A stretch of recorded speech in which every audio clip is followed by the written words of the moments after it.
Hello everybody. Today I'm going to talk about things you need to keep in mind while preparing your resume.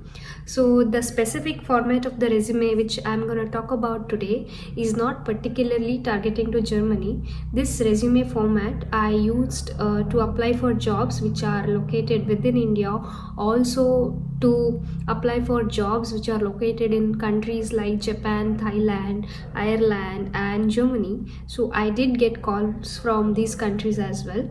So this is a generic resume format.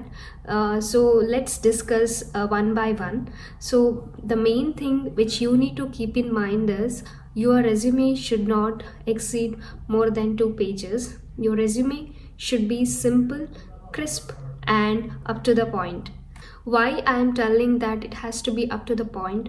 Because the HR who is going to shortlist your resume is not gonna sit and read your resume fully. So they are going to shortlist your resume based on some of the keywords which are present in the job profile. If they match in your resume as well, they're going to pick your resume. So make sure that your resume does not exceed more than 2 pages.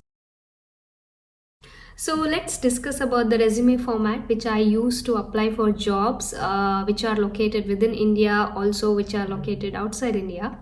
So the first section being where I have written my name and my address, my email ID and my phone number. Also you can include some of the URLs like LinkedIn URL, or if you have a personal website you can mention the link over here, or Stack Overflow link, or any link which will give some information about your career life. Don't include links like Facebook or Instagram. The second section being summary, where I have summarized my 9 years of career life. Basically I'm an Android developer, so I have written, so I have worked on some kind of particular applications. I have expertise around video editing background or something like that. So you can mention about your career life. The next section being your education qualification. So I have not mentioned about my school life here. I just mentioned about the degree I have. So for an example, I have a degree in information science and engineering, and which university I have taken this degree from, and what was my CGPA. Next section being your skills. So this is one of the main area where you need to focus a lot. So you need to write all the technologies, libraries which you have used in your career life so far, and which you are very comfortable to work with. And this is the field which should match, if you are applying for a particular job, these fields should match to those job profiles as well. So this is one of the important section. So take some more time to write this section and cover everything which you have learned so far. Okay, the next section is about your experience. So what I have done is I have divided this experience into company wise. So I have written the company name and how long I have worked in that company, and under the company I have divided it into projects, and each project I have not written more than 4 points. So I have written basically how I have contributed to that project, and if that project has any URLs, like for an example, if it is an application and it is available in the Play Store, I have put a link to that application, so that if recruiter is interested to see the application, they can go and directly click on the link and see it. So this is how I have written about my experience in any particular company. If you have too many projects, then only mention the important ones where you have contributed a lot. So ignore the ones where you have just been a tester, or just worked for a week or something, because it's fine, like if you don't mention them also, because that does not define you, right? In case if it is very critical that 1 week you have put a lot of effort, then please do mention. Also keep in mind that if you are telling that, like for an example, I have improved a application its performance, then you need to give a definite measure. Don't write like I have improved this application's performance. Tell that I have improved this application's performance by 50% or 30%, or some measurement. You have to give some kind of measurement. I'm just giving this as an example, but if you have done something amazing, try to give the measurement for it.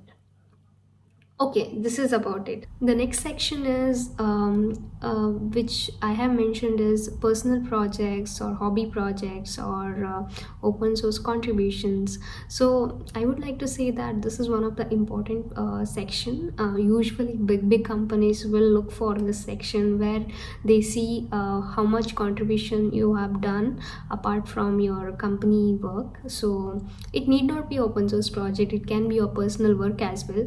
It shows how passionate you are about your work, right? So for an example, I have done some kind of open source contribution. I have written some open source library for React Native, and also I'm an active member in Stack Overflow. So I'm not telling that it is compulsory, otherwise your profile is not gonna shortlist, but I'm telling that this is a very good add-on, and it will definitely uplift your profile, and you will definitely stand out compared to any other resumes. So your resume will definitely stand out.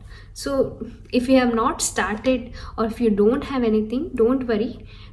You can start parallelly you can start applying for companies as well. So it's not like mandatory, but it is a very important thing. So the last section, specifically the achievements, like if you have been employee of the year, or if you have got one prize in some hackathon, all these things you can mention it in the achievement section. Obviously you all know, right, what achievements means. So it need not be like some extraordinary achievement. Can be a very small thing, but it will definitely stand out. And some people even mention, like if they are the member of some group or some community or IEEE community where they have done some kind of contributions, they also mention it here. And if you have won some patents, definitely you should mention it. So yeah, these are the kind of things which your resume should include. The last section, which is also one of the important sections, especially if you are applying jobs for outside India. So where I have mentioned my date of birth, my gender, if I'm married or single, and then my nationality. Nationality, obviously, like everybody knows, if you are outside India, then you have to mention your nationality as well. So yeah, this is about my resume format. So if you have any doubts or anything, just mention it in the comments. I'll try to resolve or try to come up with a new video in future. And please subscribe to my channel. And have a nice day. Bye bye.